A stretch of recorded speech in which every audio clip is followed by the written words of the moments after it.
Well, the U.S. has officially entered another federal shutdown just a few hours ago, viewers. While it may sound like political drama in Washington, but for millions of Americans together, it hits much closer to home. It's much more than headlines for millions of Americans. Now, here's what really changes when America's federal government shuts down. Now, even with the shutdown, viewers, airports stay open, but at a cost. The TSA agents and air traffic controllers are considered essential, so they keep working but without pay.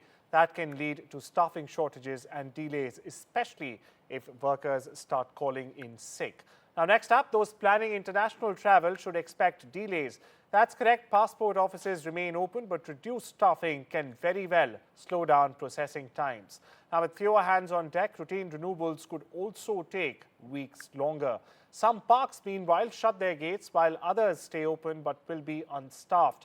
Now, this means that no rangers, no services, and growing concerns over safety, trash, and even vandalism at these iconic national sites. You name it. Federal employees, including active duty military, will not get paid until the shutdown ends or is lifted. Now, their work continues, but their paychecks have stopped. It's financial stress for the families serving the country.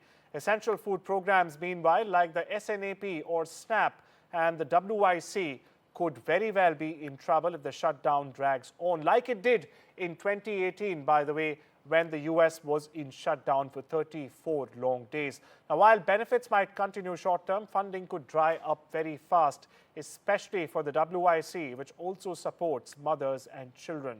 Now, one thing that will not change are America's mails. That's correct. The Postal Service runs independently and will not be affected by this shutdown. Meanwhile, deliveries, stamps and post offices will all stay open.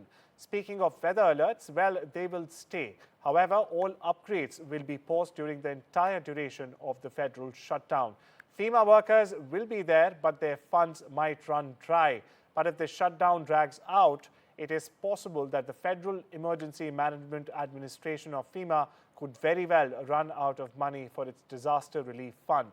So, viewers, while the Congress fights over funding, real people, real Americans, and millions of them together are actually feeling this shutdown fallout.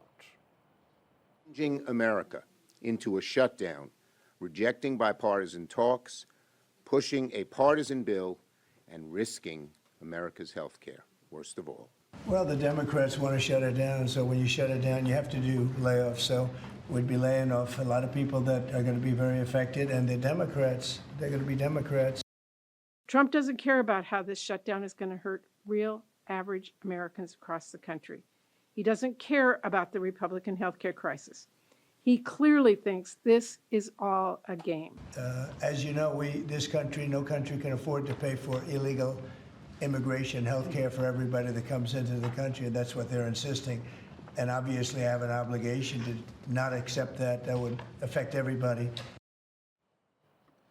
Right, Professor Swaran Singh joins us for more on this. He's the Professor of International Relations at JNU. Thank you so much for taking up the time and joining us on this very important bulletin, sir. Professor, now I'd like to start by asking you the bottom line here. Who really feels the shutdown first and who feels it the hardest? Obviously, there is a whole spectrum of people who will get impacted. Immediately, of course, there could be a large number of federal employees, but also by extension, all those who depend on federal loans or federal contracts, particularly small businesses which depend on regular cash flows. But in long run, also the whole the system of United States in terms of its global credibility. United States being largest economy on the planet means such disruptions will also impact global stock exchanges. Commodity prices could go up because US is the most important importer of heavy value, high value commodities. It could also mean impact on American prestige and credibility among friends and so on. And what makes it particularly intriguing is that this time, though there have been several shutdowns or one-day gaps between funding, This time, we have been hearing President Trump from the very beginning trying to cut down the size of bureaucracy. And he's very clearly adamant on not really changing or reversing tax cuts or coming back to healthcare subsidies. Well, So I'd it's a like to come policy in divide. there, Professor Singh. You very interestingly, sir, mentioned credibility. I have a question around this. Is this crisis all about budget, or is it also about politics? And how long can essential workers go on without being paid? I was exactly coming to that this is not a simple contestation on budget in terms of numbers. It's a clear policy divide that is making it more difficult to bridge the gap between two sides. Obviously, Democrats are very upset with the fact that Republicans chose to pass it clean in the House, as they are saying, because they could muster the majority there. But in Senate, they need sort of supra majority of 60 out of 100 numbers, and they have only 53, so they depend on Democrats here. And that is where Democrats are now insisting that for each vote they need concessions. And what we are reading in media is that they are asking for concession of healthcare subsidies up to $1 trillion, which may not be easily acceptable to Republicans. So I am assuming that the shutdown is not going to end very soon. It could go up to a week, even worst case fortnight. And that would mean 1% sort of reduction of US GDP in terms of productivity coming down. And that is what makes it really much more serious and complex with global implications. It will impact their visas, embassy operations, international negotiations. We are doing India-United States trade negotiations. It could even go as far as that. So it's a policy divide, and I think the whole very strange and adamant attitude of President Trump very clearly makes it difficult. And it serves his purpose in also cutting down the fat and the bureaucracy, as he keeps saying repeatedly. So not Right, just Professor. the temporary jobs, non-essential jobs, even permanent and essential jobs are at stake right now. Now, another question that is, viral and doing the rounds on social media is basically this: do shutdowns actually save government money and public money, or in the long run, does the government end up spending more because of the log jams? We know there be a log jam in passports, as you were mentioning. There be log jam in many other fields in the country. So will the shutdown actually save public money or government money, or in the long term will it cost the country more?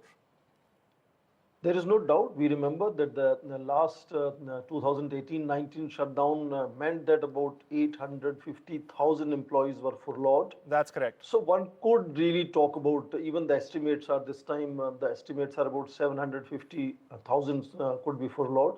So one could maybe stretch an argument to say, yes, there is some saving somewhere, but loss is much greater.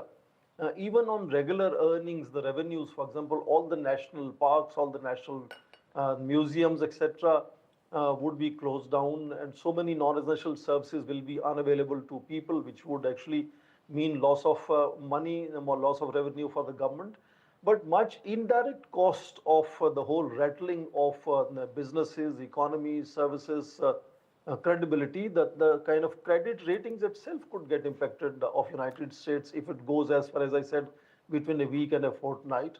So there is a short-term, immediate and long-term cost. So in cost-benefit analysis, the advantages would be very limited and cost will be much higher. Right. Thank you so much for weighing in on this very important development that has in fact taken place. And its ripples will not only be felt across the US, but across the world as at that. Thank you so much once again, Professor Singh, for joining us.